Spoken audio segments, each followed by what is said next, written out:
Okay guys, ito na yung last part ng bahay ni na Mark na Bless. Bahay ni na Mark. Papakita ko yung pinakahuling ginawa nila. So, ito yung overall view, front view. Ayan. Almost finished na yung painting. Ayan, ito yung pinapakita ko naman ngayon guys is yung right side view of the house. Ayan.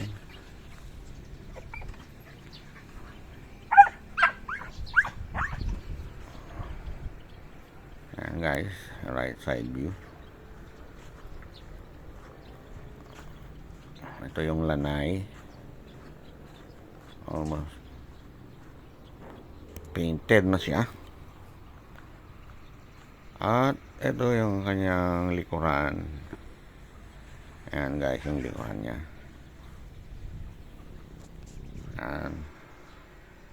Ito naman yung loob ng kwarto. Mayroong ng mga cabinet na nagawa.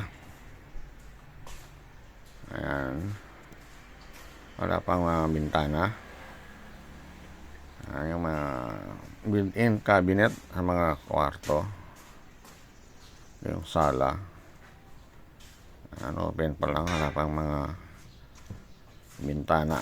Ito yung master bedroom.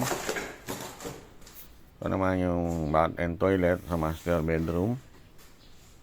Guys, yan, ginagawa na yung kanyang lababo at saka mga cabinet niya.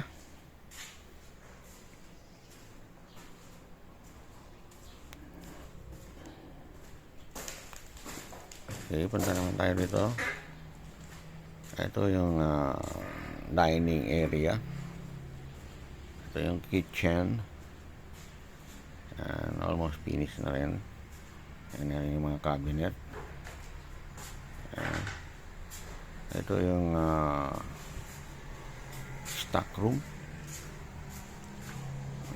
And this is another bath and toilet, and then maid's room. And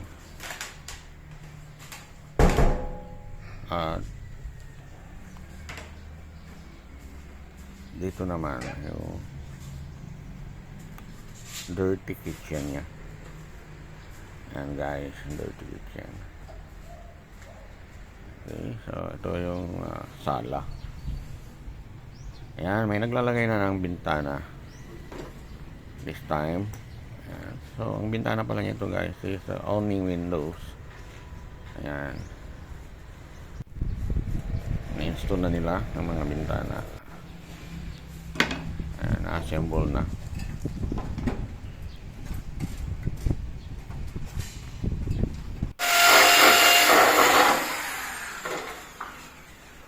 So, ang gumagawa pa rito is Chris Aluminum. At i-recommend ko sa inyo. Murang-murang kanyang kuha, guys. Kahit mag-canvas kayo. Ito ang pinakamura. Chris Aluminum.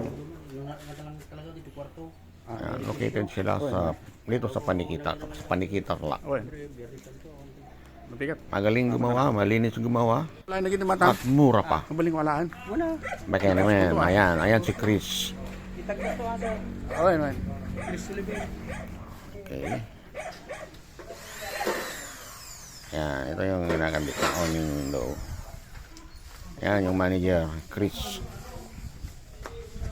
Mabait pa. Madaling kausap. Hindi siya balasubas guys. At this time, dumating na yung magkakabit ng solar. Ayan.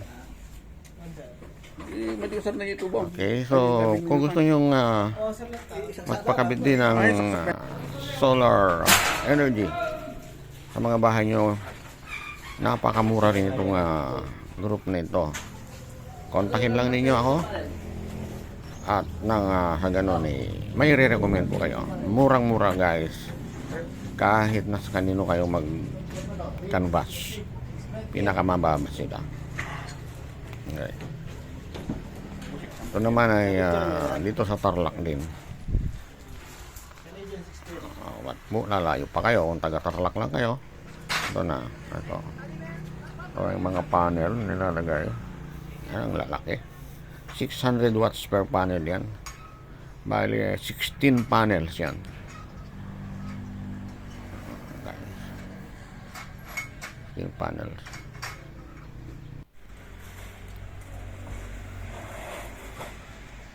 So, madali lang. Wala man maghapon, ma-energize na yung bahay nyo. Free energy. Nagagalit pa nga si Meralco daw sa Manila eh. Ayan. Dahil kung lumilit na yung kita. Haha, joke only. Ayan guys. Ito yung kanyang inverter. Ito naman sa taas. Sorry. Excuse me po. So, tingnan natin guys yung solar panel na nilatag sa taas. Ito yung mga railings ng solar panel. Talagang pulido din ang pagkagawa guys. Hindi nila basta dinidikit yung mga panel sa rero. Mayroon silang railings na pinagkakabitan. Okay. So, inaakyat na nila yung mga panels. Tingnan yung laki guys, oh.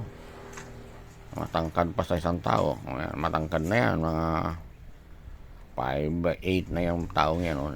5'8", mga ang lalaki.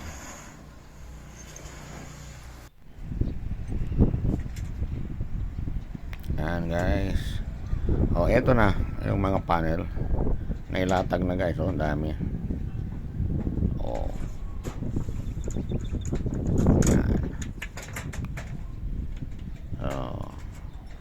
Mamaya-maya lang yan, ma-energize yung bahay guys.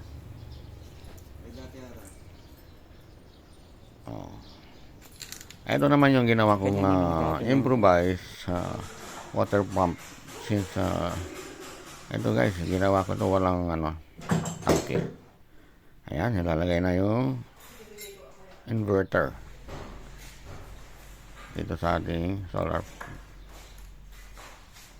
panel.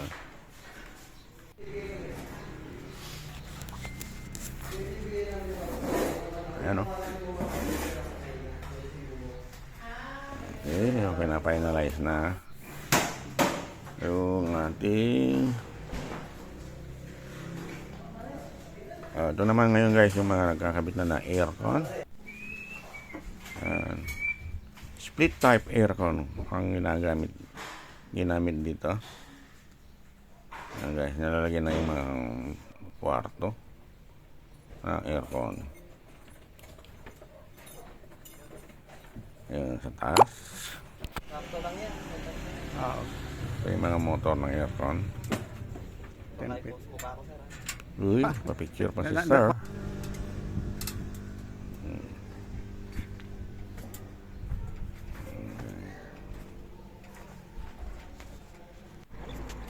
So this time guys, meron ng bintana yung bahay. Ayan. Ayan na. Ito na guys yung final setup ng bahay. Ito yung garahe. Ayan, ito naman yung kanyang terrace. Ito yung loob. Ayan. Yung sala. Dining area. Unang bedroom. Ayan guys. Then common toilet. Ayan, install na rin yung mga water closet. Then another bedroom. Ayan guys. Ito, hindi pa nilagay yung window type aircon, pero nandyan na. Then we have the dining area, the dining table, the bar, then the kitchen. Meron na ring rep guys. Ito yung pantry or bodega. Dito rin nakalagay yung mga accessories ng solar. Then this is another bath and toilet. for the maid. Mga kasambahay. Ayan. And then, it is the maid's room. Maid's bedroom. Kompleto na guys. May bintana na. Then, here is the dirty kitchen. Ayan, parang hindi dirty kitchen eh. Okay guys, yan. Yung ating bahay. Or bahay ni Mark and Bless. Located dito sa Paniki, Tarlac. Ayan, ang ganda yung kanyang lababo guys. Ayan, mga cabinet. Solid. Ayan, oh, okay. Ayan, yung kanyang lanay. Ito.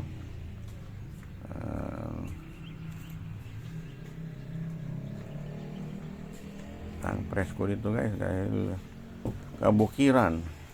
Ayan. Okay. Tingnan natin yung master bedroom. Ito yung master bedroom guys. Wow, maganda. Then we have the bath and toilet. Ayan. Pero hindi pa natapos ito guys. May divider pa na salamin yan. Ayan. I-order pa lang yung salamin kasi may tempered glass daw yun. So hindi basta dumarating. Matagal daw dumating. Guys. Master bedroom.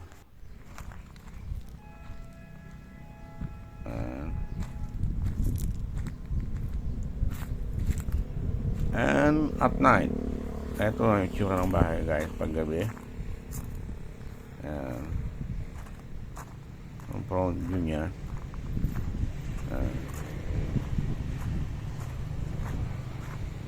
And then tingnan natin yung side view ng bahay at night. Ayan guys, ang kanyang side view. Wala pang landscaping ito guys. Coming soon yung landscaping. Side view. Yung lanay ito na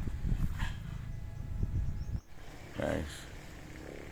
And then yung kanyang rear view o sa likod. And okay. And then the overall view of the house of Mark and Bless. Here in Paniki, Tarlac, Philippines. Ayan, yung sa loob. Dining area.